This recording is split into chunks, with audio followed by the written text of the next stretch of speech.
But it's incredible that I think now Philippines is the fastest growing of the ASEAN countries. I think in ASEAN, I think we're still the fastest growing. Yeah, around 7-8%.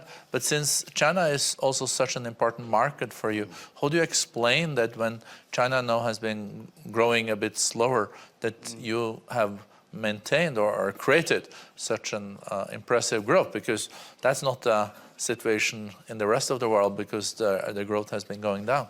Well, it's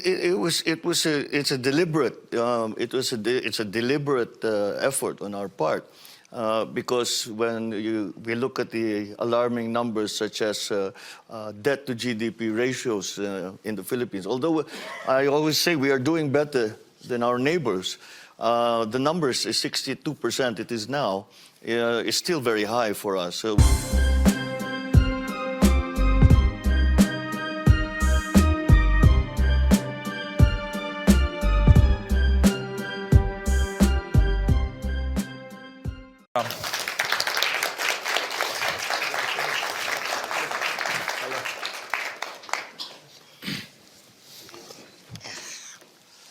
Mr. President Marcos, it's great to have you here. I know you worked extremely hard today. I think I have seen you already 3 or 4 times, and I know we have had so many sessions. Well, I could say the same for you, Mr. President. We've been together most of the day, yeah. And I'm very happy that we had this opportunity to have at least a chat about some of the issues of the day. And congratulations on your elections. How many months have you been in office now? I took office, inauguration was the 1st of July. Yeah. So more or less 6 months. 7 months now. How has it been? As expected, or better or worse? Well, pretty much as expected. I have the advantage of having spent years watching my father being president. So I had a very good idea of what it entailed. Now, of course, it's different from a son watching his dad doing his job as you yourself doing that job. So it's like I'm in the same setting, but playing a different role. But at least I know what needs to be done, and I have a fair idea how it used to be done anyway, and so I have models that I can follow, templates that I can follow. But in your father's time, there was no social media. No social media. Yes, that's actually in politics, I think, all around the world, not only in the Philippines, that suddenly social media has become such an enormous force, not only in politics, but in all other walks of life. So, yes, that is the new feature. I think maybe we could say that the world is more complex and confrontational now than back when your father was president, and more complex in the region? Yes, because it was simpler then. For example, when you talk about foreign policy for a country like the Philippines, you choose. You were with the Americans or you were with the Soviet Union. That was still the Cold War. We were still in the midst of the Cold War. And so, yes, it was simpler then. But it's that kind of arrangement, or that kind of the spheres of influence, as we used to call them, I don't think applies anymore. However, we spoke about this in another session, and the forces that are sort of tending to push us back into this bipolar, I mean, not in a psychiatric sense, but bipolar world are quite strong. Yeah. But I think most leaders and most strategists have a consensus that we should not fall back into that kind of situation where all countries have to choose which side they will be on. So when asked which side are you on, I said, well, I don't work for Beijing. I don't work for Washington, D.C. I work for the Philippines. So I'm on the side of the Philippines. And that really translates into a very simple statement of foreign policy, which is I promote the national interest. And the national interest, also has led to the fact. I think you've been already in Beijing and Yes. visited President Xi Jinping. Did your father go to Beijing? My father went to. Well, my family has quite a history with the People's Republic, because in 1974, I was 16 years old. My mother took me with her on the first visit of Filipino delegation to China, and that was the precursor to the establishment of diplomatic relations. And so after that, we met with Zhou Enlai.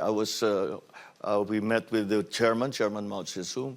Deng Xiaoping was number 3 then. So that's how it all began. The next year, my father brought a formal delegation, because we were unofficial with my mother. He brought a formal delegation where they set the framework for the establishment of diplomatic relations between the PRC and the Philippines. I guess a very different China you visited now than you visited in the 1970s. Completely, and it's just absolutely remarkable. What we saw in China in 1974, and what we saw, because after that there were many visits subsequent to the signing, especially of the diplomatic relations, but the rapid growth and modernization of China is just remarkable. I think everyone here is perfectly familiar with how that happened. But still, when you think of the time that it took them, for example, a place like Xiamen. When we first went to Xiamen, it was a little village. Even Guangzhou. Guangzhou was like a small city, and now it's you could be in any of the great Western capitals in terms of sophistication, in terms of development, in terms of wealth. It has been absolutely remarkable to watch. Is China now your most important trading partner? Yes, they are our largest right now. They are our largest trading partner. And the U.S. number 2, or? The U.S. I think is number 3 now, if I'm not mistaken. Because especially since the pandemic, the alliances between our neighbors has become very strong.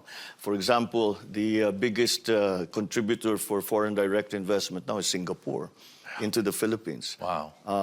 And I think the next Japan and Korea are following on its heels. So it's very much a regional, because I think there has been a consensus amongst the Southeast Asian countries, Asia-Pacific countries, that we have to build these partnerships together. And the idea was really that because we need to encourage trade and to have these partnerships, because we are coming into an uncertain world with the post-pandemic global economy, and so those partnerships are strong. So we have been very active in ASEAN, APEC, to promote those partnerships, and that's why I think the balance in terms of trade and in terms of assistance has changed over the years. I was quite surprised to hear that Singapore was number 1 on the FDI side, and you said second Japan and then Korea?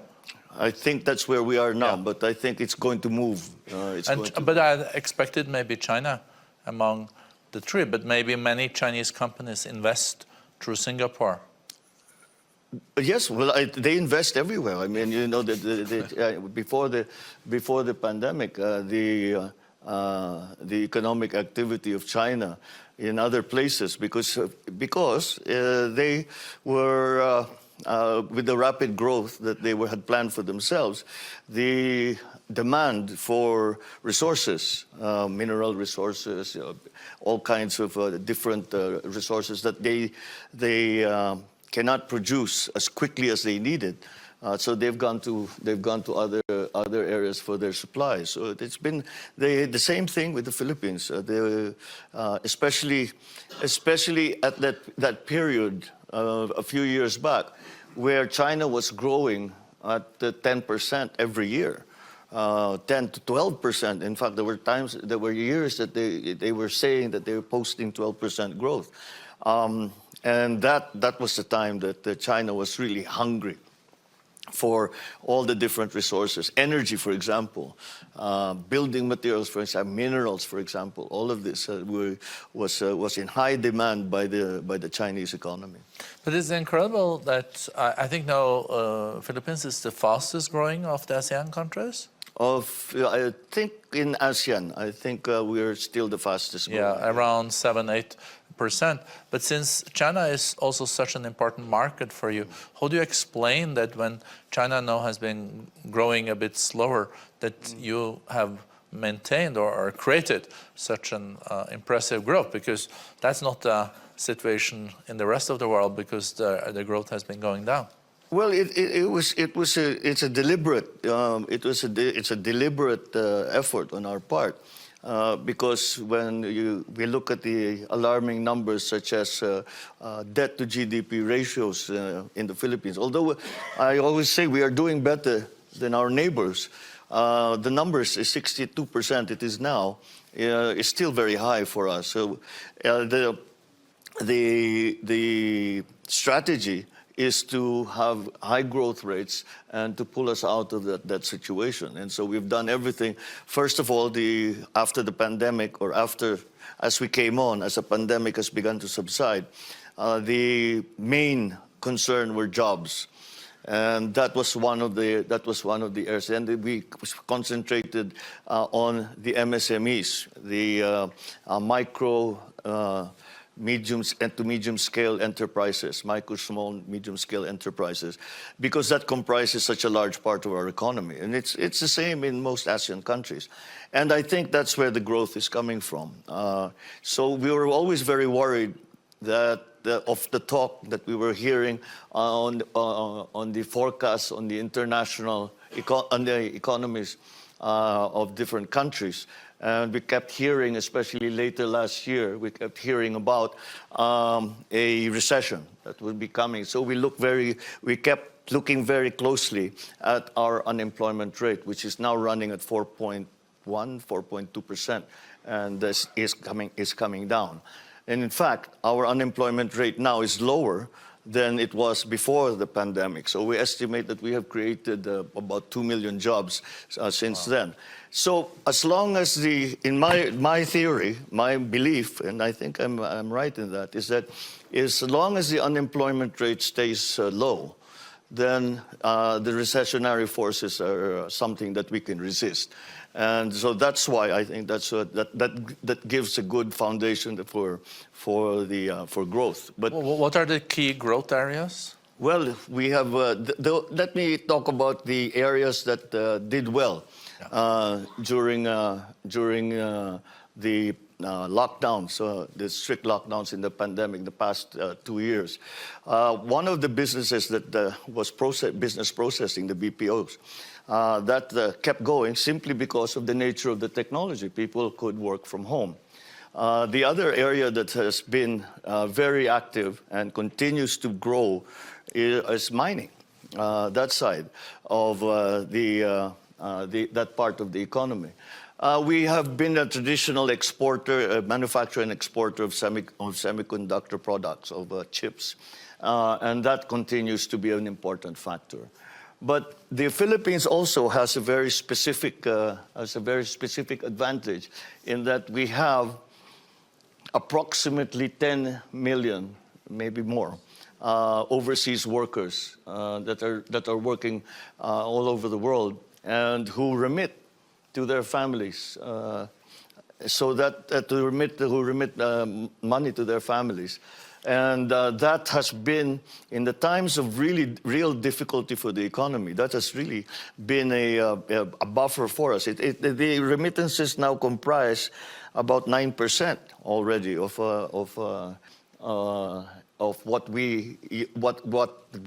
the government is using to fuel this growth. You also have 7 decades long agreement with the U.S. on security.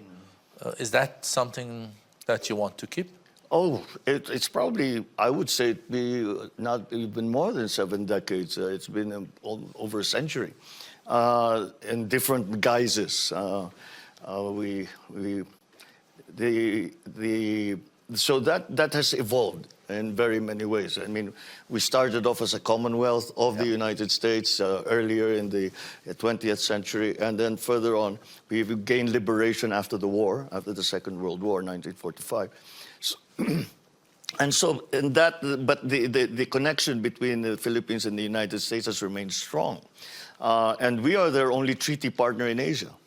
And so that has grown stronger and stronger. But it has to, I always say that the only way for it to remain strong and to remain relevant is to evolve that relationship. So it can no longer be simply what it was before, and the Philippines has changed, the United States has changed, the world has changed, and now we are living within the context of all of these other forces that are coming out, especially around the region, around South China Sea. So again, to be able to respond properly, we have to evolve these relationships. And I have to say that it continues to go. We are progressing along that evolution very well. And we are able to continue not only in terms of trade and in terms of diplomatic relationship, but beyond that, we have security arrangements with the United States, and that has come to the forefront. Whereas perhaps we were a bit on the back burner for a little while, that has again come to the forefront because of the increased tensions in our part of the world. Yeah, and you mentioned the South China Sea. Is that something that keeps you up at night? The South China Sea situation, yes. Is that something that keeps you up at night? Keeps you up at night, it keeps you up in the day, keeps you up most of the time. It's something, it's very dynamic. It's constantly in flux. So you have to pay attention to it and to make sure that you are at least aware of the present situation, so that you are able to respond properly. So it's well, we in terms of, let's say, cross-strait tensions, we're at the very front line. We are at the very front line, and so whenever these tensions increase, when the ships come out, the Chinese send their Coast Guard vessels, the Americans answer. We are watching as bystanders, and said if something goes wrong here, we are going to suffer. And that's why when asked what is your foreign policy and how would you describe it, I say it's a commitment to peace and hewing very, very close and guided very, very closely by our national interests, as I mentioned before. Well, if I may, did the South China Sea complex come up in your conversations in Beijing with the President Xi Jinping? There is no way to avoid it. There is no way to avoid it. We describe it I suppose, in diplomatic language as one part of our relationship, but it is an important and unavoidable issue that we have to ventilate, and we cannot just put it sweep it under the rug and pretend it's not happening, because there are effects not only in the diplomatic sense, not only in the security sense, but even in the livelihood of our citizens. So it is unavoidable to speak about that, and I would not be doing my job if I did not bring up these issues with President Xi when I had the opportunity. And what is your main concern related to this? Is that these islands, or is it your fishing vessels, or is it the principles for what defines what is Filipino territory and what is Chinese territory? All of the above. Okay. All of the above. Did I miss anyone? All of those issues are open issues right now. So in terms in terms of the territorial, let's say that we have no conflicting claims with China. What we have is China making claims on our territory, and that is how we approach the problem that we find. Because we've established our baselines. The baselines as was drawn out was given to the UN, and UNCLOS has accredited those baselines as the baselines of the Philippines.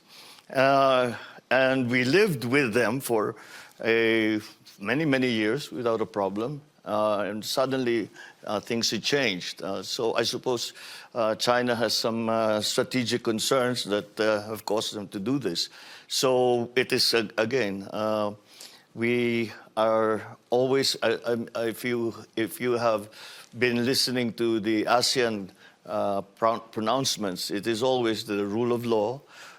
It is always UNCLOS that we talk about, because it's not only the Philippines who has these issues with China amongst the ASEAN members, and so that is the approach. I mean, some people say even within the Philippines that we should do more. And I said, what do you want to do? Go to war? Nobody wants to go to war. We don't. China doesn't. The United States doesn't. So, but just having the tensions increase in the region already has an effect on trade, on all of the exchanges that we have within ASEAN, within the region, with China, with the United States, and now with the agrupations that are being formed with Australia, with Japan, with South Korea.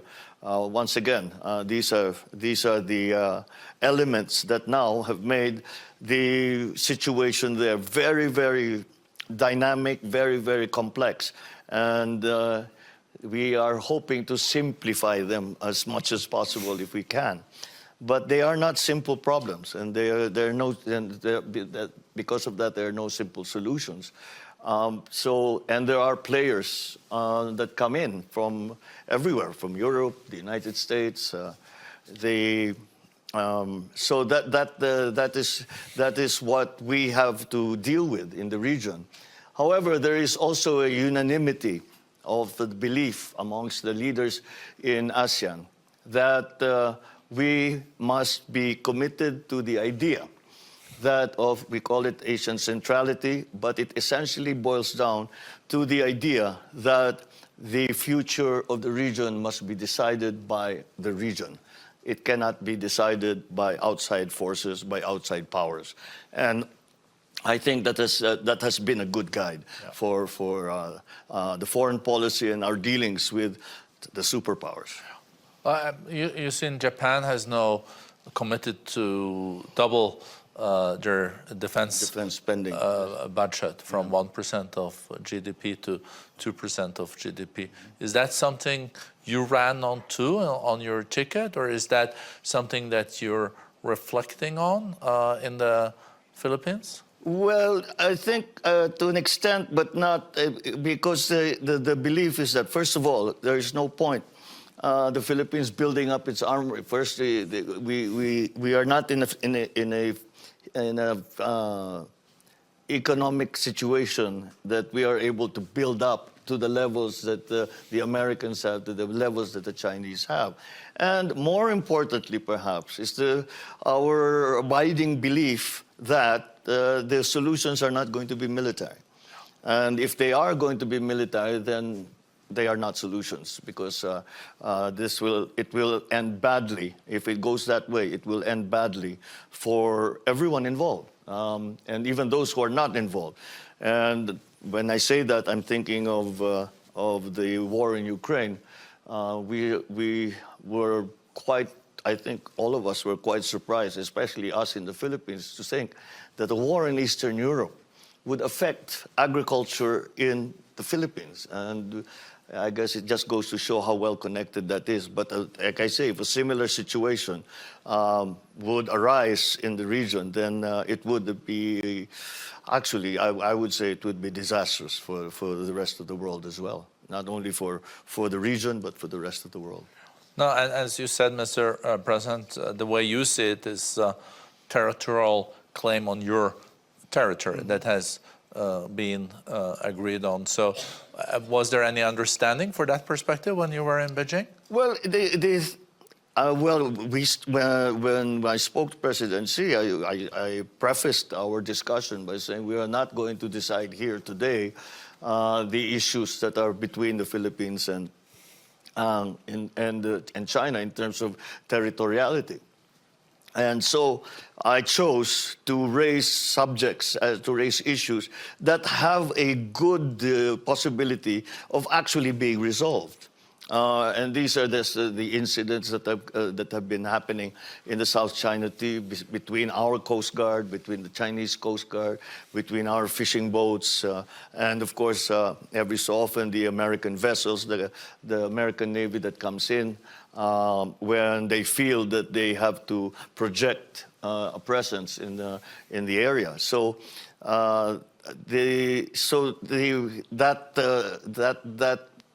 that precludes the possibility of just saying, look, we come to an agreement between the two of us, and we will take away all the issues there.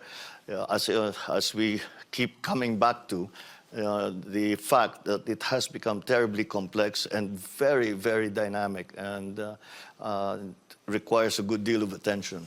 Mr. President, coming back to the economic potential of the Philippines, as you said, you have a young population. You also saw during the lockdowns that there were possibilities to work from home. People are tech savvy. If you look at, for example, like South Korea and other nations in the region, they've leapfrogged from a certain point.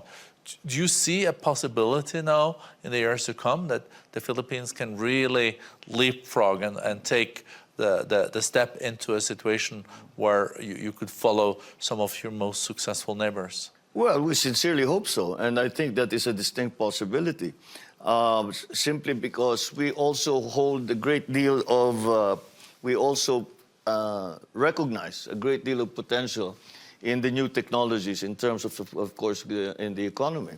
And the advantage that we have, that the new tech has, is that it is not like the traditional industries where you have to slowly build it up over the years. You come, you have a problem, you engage new technologies and bring it on. And you don't need to buy second-hand technology. You can buy the state-of-the-art immediately. So that's the leapfrog, is you come from very old tech, and you go straight to the cutting edge of technology. So that, I think, that is also, I think, what South Korea was the first highly digitalized country in Asia, and followed by many of our other neighbors in ASEAN. It is a central tenet of the development strategy of ASEAN and of all the member countries in ASEAN. What do you think are the main obstacles today that you will look at? Is it infrastructure? Is it quality of education? Is it R&D? Is it red tape? Is it taxes? Is it fiscal stability, or all above? I guess it's again all of the above. But the approach that the Philippines has taken is our lessons learned, the hard lessons learned from the lockdown, from the pandemic, from the height of the pandemic, where it became very, very clear where the weaknesses were. In terms, for example, we talked about agriculture, in terms of agricultural production, in terms of distribution, in terms of supply and pricing as well. The areas in infrastructure, I think we have made the commitment, and I'm confident that with that commitment, and we follow through on that commitment, that our infrastructure development will proceed apace, and that is something that we have control over, simply because these are government projects, and we are again promoting PPPs even in the especially in the infrastructure projects, because these are big ticket programs.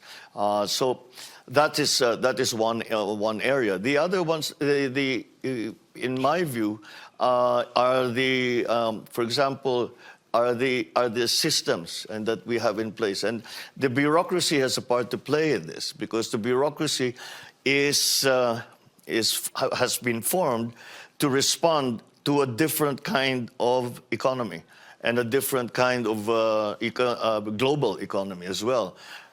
So the structural changes in the bureaucracy, for example, they're quite painful changes as well.